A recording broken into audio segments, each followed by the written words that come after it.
from Holliday and Trillia. Welcome back to mediaFWD 2016, featuring speakers from Match.com, Google, CBS, Major League Gaming, Viacom, and Instagram. Exploring the future of television, social media, targeting, and gaming.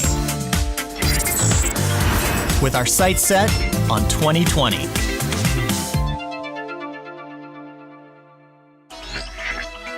She's a top 100 TED speaker. From Match.com, please welcome Dr. Helen Fisher.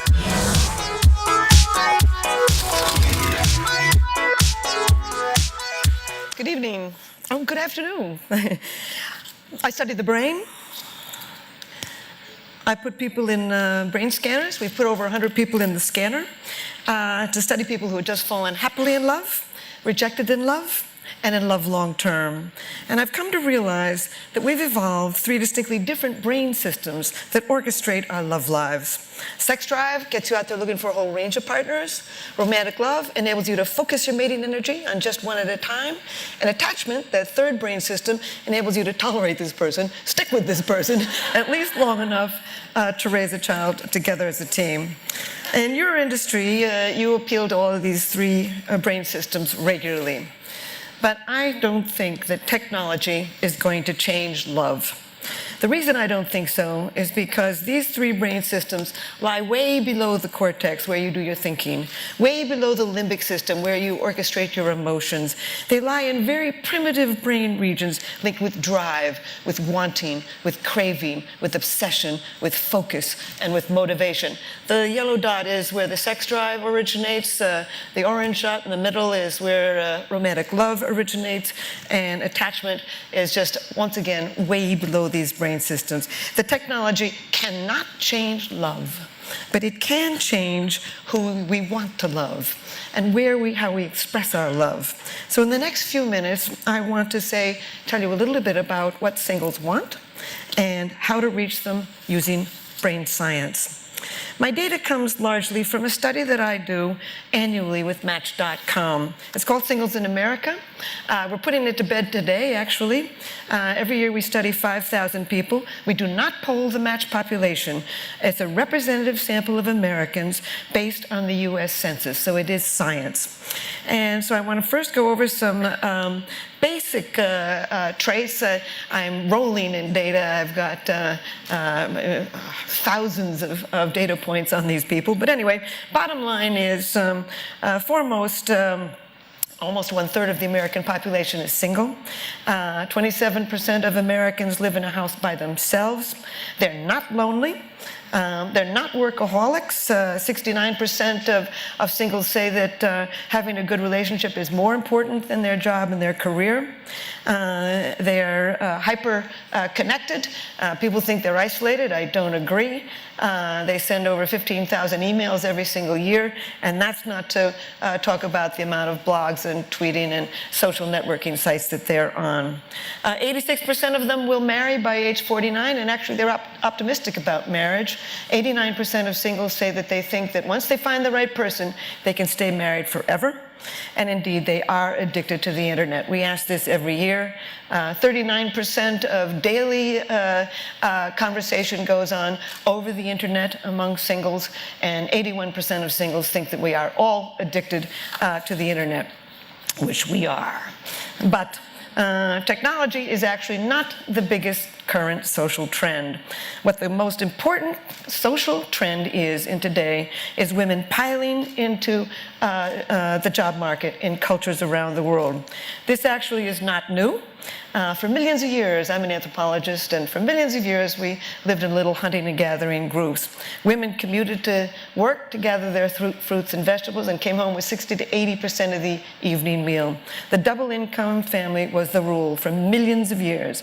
And what's really going on today is we're shedding 10,000 years of our agrarian farming tradition and our beliefs about what a man is and what a woman is, and moving forward to the kinds of partnerships and relationships that we had a million years ago. And thus, I'm not surprised that the things that women really want first and foremost, is independence. When we ask on this Singles in America study what you want, women are much more likely than men to want to go out with their girlfriends in the evening. They want more personal space.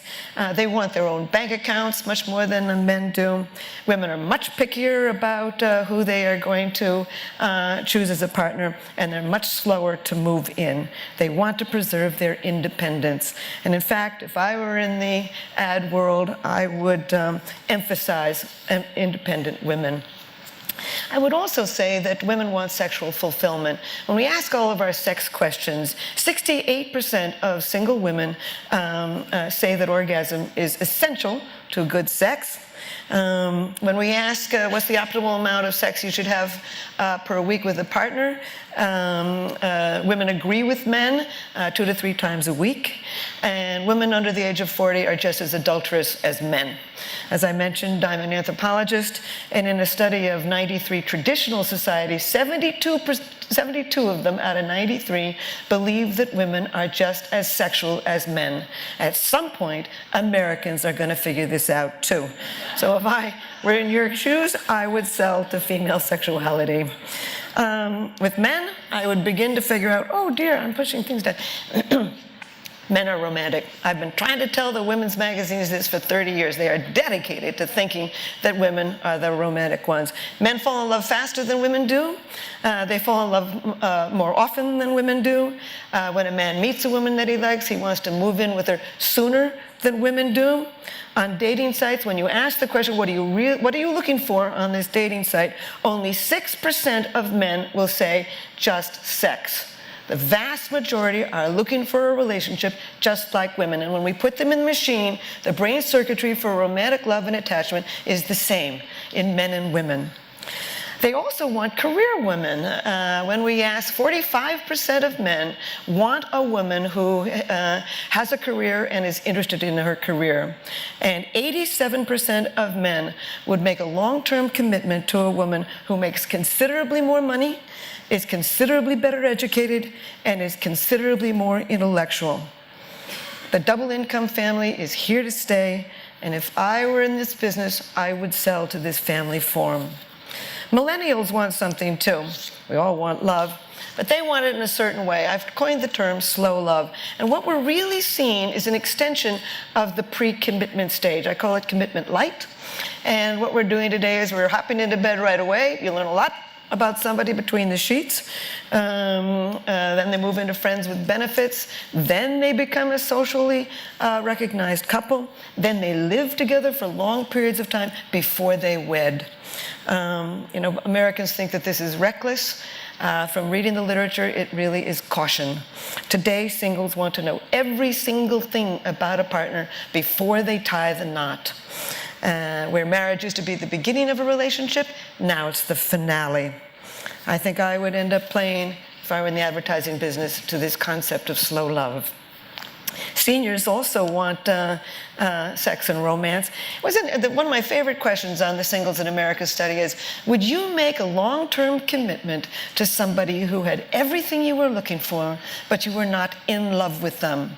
And 82% of people over the age of 70 would say no. They want romance and they want sex. 74% would not make a long-term commitment with somebody unless they found them sexually attractive. 80% of seniors would not even move in with their children in order to be grandparents. They want to go on sites like Our Time. It's one of the fastest growing sites in America for people over 50. Bottom line is, singles want love. They spend over $82 billion on dating sites alone, and 2/3 of them would not change the way they date because of a down economy. I'm not surprised. Singles seek life's greatest prize, which is a mating partner. So how do you sell to singles? I'm not in the business that you are. My understanding is that you largely focus on age cohorts, income, background, gender, and location. But I'd like to offer to you a different and a complementary focus, selling to the brain. I've come to believe that we've evolved 4 very broad styles of thinking and behaving linked with the dopamine, serotonin, testosterone, and estrogen system. And I'm going to go very rapidly through them and show one ad that seems to understand this perhaps intuitively. These people are, if you are very high on the dopamine scale, you novelty-seeking, risk-taking, curious, creative, restless, energetic, optimistic, independent, impulsive. Rats. Idea generation is in the dopamine system. The vast majority of you in this room probably have very high activity in certain genes in the dopamine system. Richard Branson is a good example. I've always thought rules were made to be broken. Gloria Steinem, very different people, very different background, very different contributions to society, but the same basic temperament. And this is a dopamine ad to drive a getaway car. What are they doing? They're advertising freedom, autonomy, risk, and excitement. Who would swim in that? It's just ridiculous. The high dopamine people would like that. People who are in the serotonin system, very expressive of the serotonin, tend to observe social norms, enjoy the familiar, not scared, calm, modest,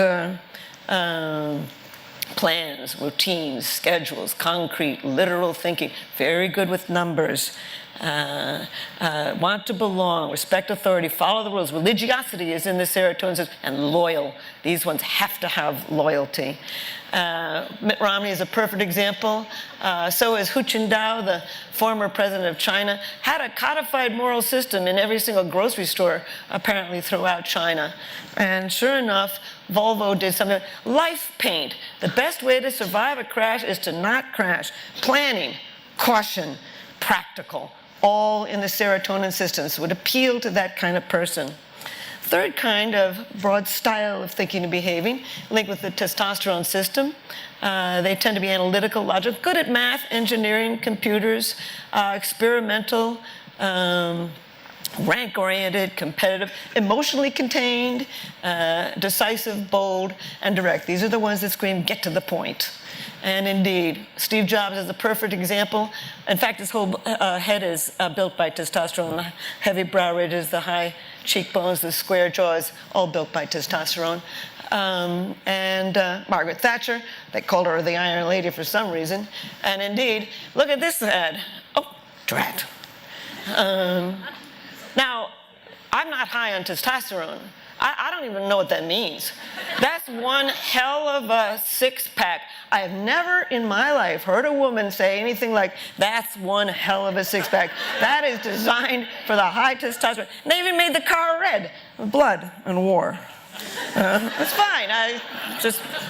So the fourth and broad style of thinking and behaving, linked with the estrogen system, web thinking, contextual, holistic, long-term thinking, mental flexibility, ability to read posture, gesture, and tone of voice. The academic term is theory of mind, getting into somebody's head, being intuitive.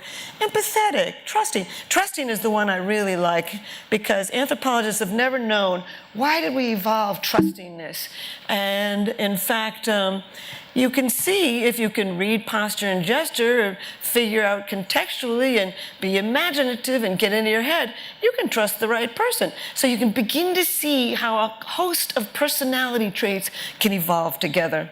Everything has meaning for these people. Just the way you slice the onion or the lemon at night means we're not having sex tonight. This is everything has meaning to these people. Agreeable, harmony, emotionally expressive, and a diplomatic intelligence. Oprah Winfrey is a good example. Bill Clinton, whole world knows he can't stop talking. Emotionally expressive, feels your pain. We may have a female president tomorrow, but I think we've already had a first female president here.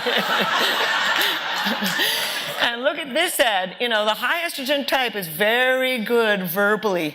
Infant girls are better at all kinds of verbal skills. Look at all those words. And also giving.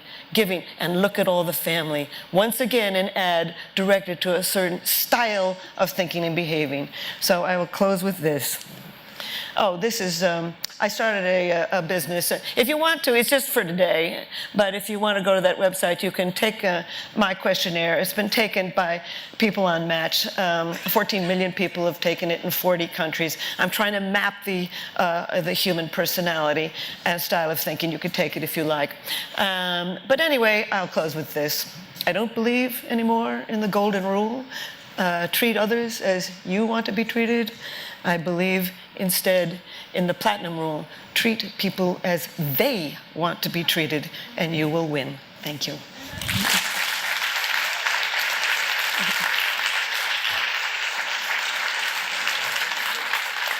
Joining Helen, she eats, breathes, and sleeps brand strategy. Here's Holiday's Leslie Bealby.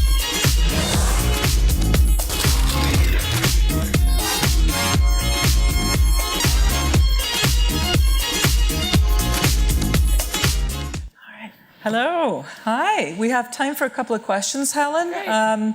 Before we start, I'd love to do a quick experiment in the audience here. How many people in here that work, well, you all work in advertising and marketing, have had as a primary audience singles aged 40 and over in the last year? Primary audience, singles 40 and over. 35 and over? All right, so I can't see any hands, so that leads to my first question. I mean, singles, in particular singles that are not millennials, are possibly the biggest, no pun intended, single opportunity within our industry today. So what are we doing wrong? How can we market better to singles, especially singles that are over 35? Older singles.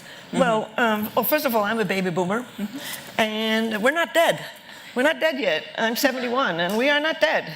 And I think that you're treating people, you're treating older people as old. We might look old, but we're not old. We're baby boomers, and you know, we're still dancing at night. We're still smoking pot. We're still. Don't tweet that. Don't tweet that. I hear that we're still smoking pot, is the way I should say. Apparently, allegedly. Yeah. So I think that's a big mistake, is assuming that just because somebody looks old that they are old. You know, that statistic that 80% of seniors would not move in with their children and be grandparents. I would not play up. That's the traditional agrarian belief of somebody who's older.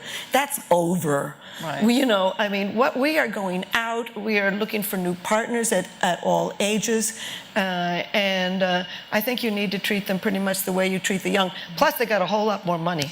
You know, they're going to be buying things, travel and leisure, in ways that the young are not. It's the young that are the serious ones. We're not serious anymore. We're beginning to figure out that, well, we don't have that much more time. We're going to play it up. Right. Okay. Fantastic. You know, is anybody out there doing a good job in advertising and marketing?